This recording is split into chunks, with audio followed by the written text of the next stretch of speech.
Osteomancy is an ancient form of divination where you take bones, charms, and other objects and throw them onto a hard surface and read their meanings and their placements. Osteomancy originated in Africa. However, it is believed that Native Americans and Norse pagans also use this form of divination. I thought that was very interesting. However, the Native Americans read the cracks on the bones as a form of divination. And the ancient Chinese folks would actually take a buffalo collarbone and burn that, use heat to crack the bones, and then they would read the cracks. So what tools do you need to practice osteomancy? There isn't that many. It's pretty simple. You need a box or a bag to keep your bones in. This is mine. You need a hard surface. I use this little board to throw your bones on, kind of keep them contained so that they don't fly everywhere. I choose to use a wand to kind of point around to where the different bones are placed. It just helps me process and take things one at a time, which might be beneficial to you starting out. And then of course the next thing that you would need would be bones or charms. I have a variety of different bones here. I have a white buffalo tooth, sea urchin spines, I have a lucky rabbit's foot, I have crystals,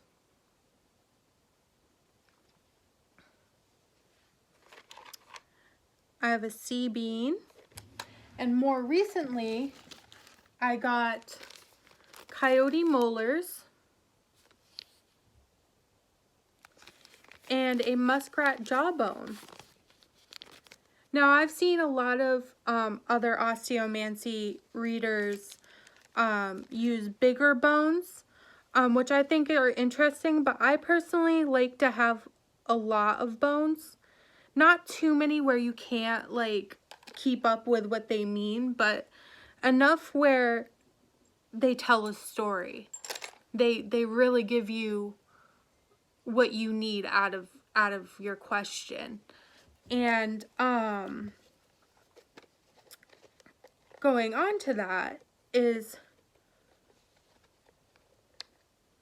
how do you keep track of everything that your bones are trying to tell you? Me personally, I use a journal.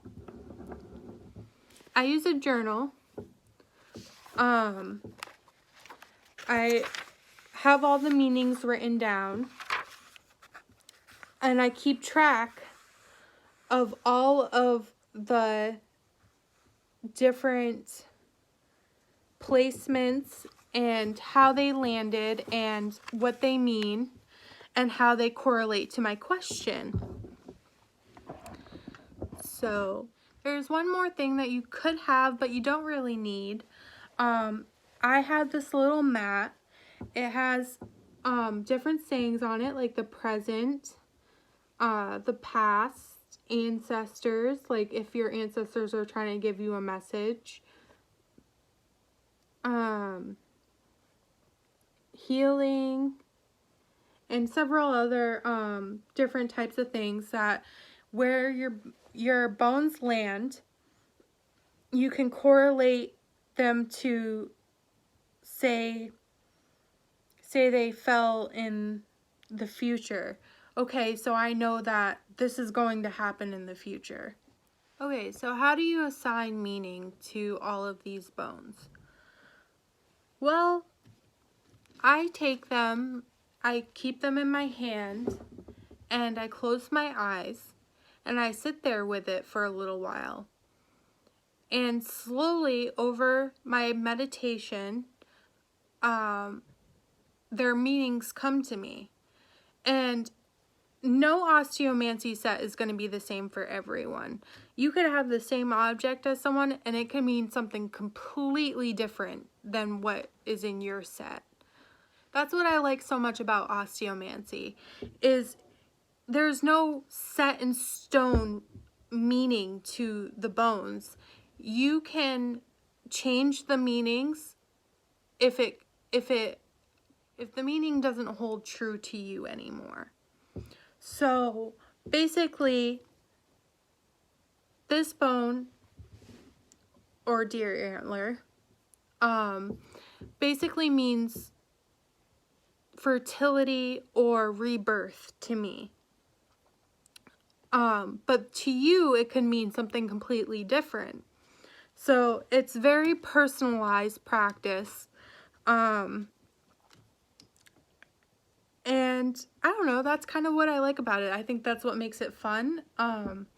And you'd be absolutely shocked at how much it can really tell you a story and how much it helps you connect to your divination set. Okay, so once you've assigned meaning to your osteomancy set, and you've really connected with them, you're ready to toss them. So I'm going to just throw some bones here. And I'm going to look for the one that stands for the person that's being read. And that's right here. I have a pentacle that stands for the person I'm doing the reading on, or for myself.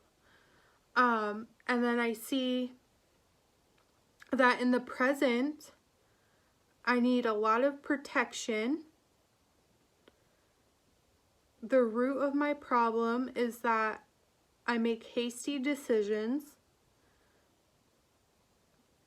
And it's really going to affect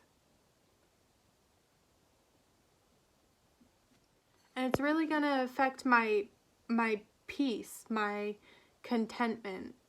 But it's also going to open doors.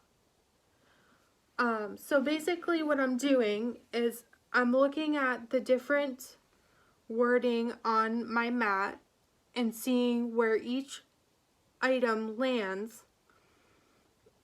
Like in the future, I'm going to have good luck. That's the meaning of my lucky rabbit foot. In spirit, there's a lot of healing to be done. I could go on, but basically the placement is key. Now, the ones that cross over each other are how I correlate them. And it's more significant to me when they cross over. So the fox tibia is growth, and over that is going to be, or under that is rebirth. So rebirth is going to, this new rebirth that I'm going to go through in the future here, is going to bring me a lot of growth. So yeah, that's just a little peek into my osteomancy set.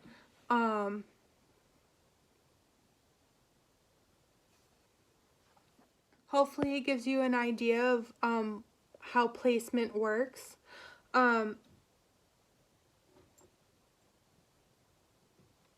if I were to do this without a mat, okay, so without a mat, throw my bones.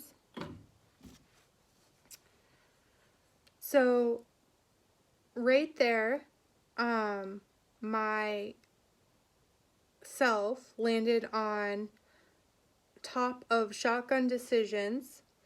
So basically when they're flipped over, I'll accept the one that's standing for you. I don't count that one personally, but say this coin here, and this little wooden shotgun shell,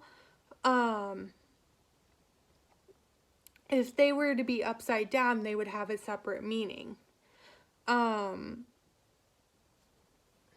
going on to placement, I would start with myself. And then on top of, under myself would be the shotgun round. And next to it, I would just move on next to it in the flow of where they all landed. Now say that one of them landed way over here. I wouldn't count that one. I would kind of just push it aside. It doesn't really mean anything. Like, this is not connected here.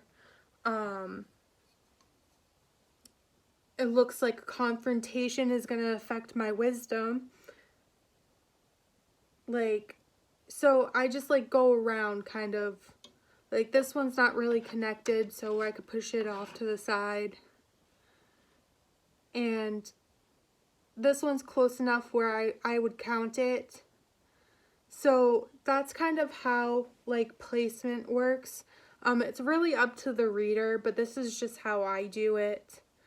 Hopefully it gains you some insight on how to deal with the placement. Yeah. So you might ask, how do you care for the bones? Of course, just like any other form of divination, they need to be cleansed. I personally use selenite or sage, or more ethically, Palo Santo, to cleanse them. But a medium that I spoke to told me that you also have to thank your bones, because these are spirits of, you know, animals that have passed. These were once living things, and they're serving you a purpose, and you really got to take care of them and thank them for what they're doing for you. And that's something I thought was really interesting. I didn't really know. I was still just starting out. And yeah, so I thank my bones. Every time I use them, I thank them for giving me insight into what I need to know. And